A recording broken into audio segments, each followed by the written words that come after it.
Ito, veterano ka to.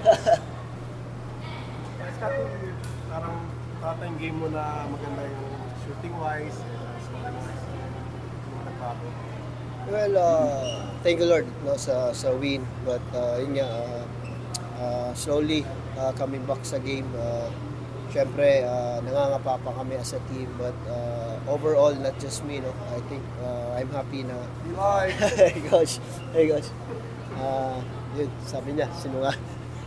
I'm happy na as a team, no, na nakaka-recover kami kasi yun nga, maraming bago sa amin, pero kailangan namin kami, especially mga veterano talaga, kailangan namin mag-guide yung mga newcomers, kaya kami hindi nagmamadali as long as ginagawa namin yung tama, yung system ni coach team, ginagawa namin yung dapat gawin namin as a team. So whatever the result is, syempre gusto namin makuha every game yung panalo, but we're thinking of bigger picture ahead, especially sa playoffs. So sana hopefully pagdating nun talagang yung chemistry namin, yung system na pinapagawa ni coaches, same page na kami lahat.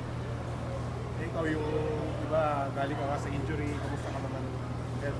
Yun nga, slowly getting better.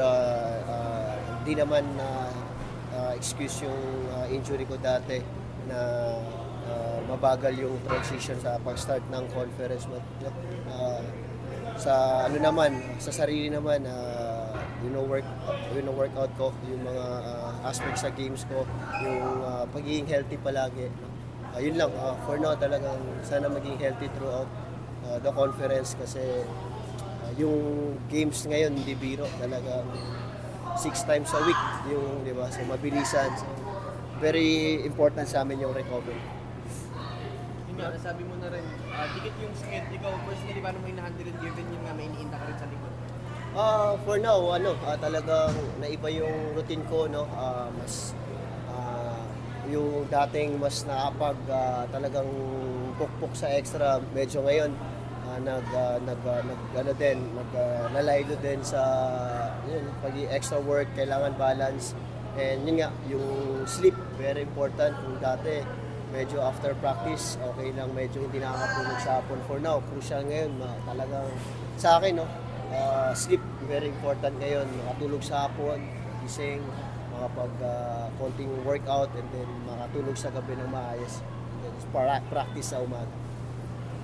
Brother, yung sistema ni Coach Team Triangle, sinasabi ng mga tao, ang hirap nga i-absorb yan. Pero ngayon nakikita yung, kumbaga, yung flashes ng brilliance nila RJ, Stephen.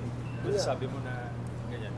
Yun nga, mahirap talaga, hindi, especially sa mga newcomers. So, kailangan talaga namin as veterans sa practice kung ano yung ipapakita namin, yung pagiging role model namin sa practice. So, yun talaga sana masunod ng, yun ina-adapt namin na ginagawa namin, tapos gagawin din ng mga bago. So, yun yung inaano ni Coach Tim sa amin. So, mahirap pero slowly getting there, no? Yung mga bago naman namin, very high basketball IQ. So, hindi naman agad-agad mag-show up. So, like I said kanina, bigger picture yung iniisip namin. So, sana by that, pag dumating yung playoff time, crucial game sa amin, andun na kami sa peak na talagang memorize na namin lahat ng galaw namin sa isa't isa. Thank you. It's been a while. Thank you.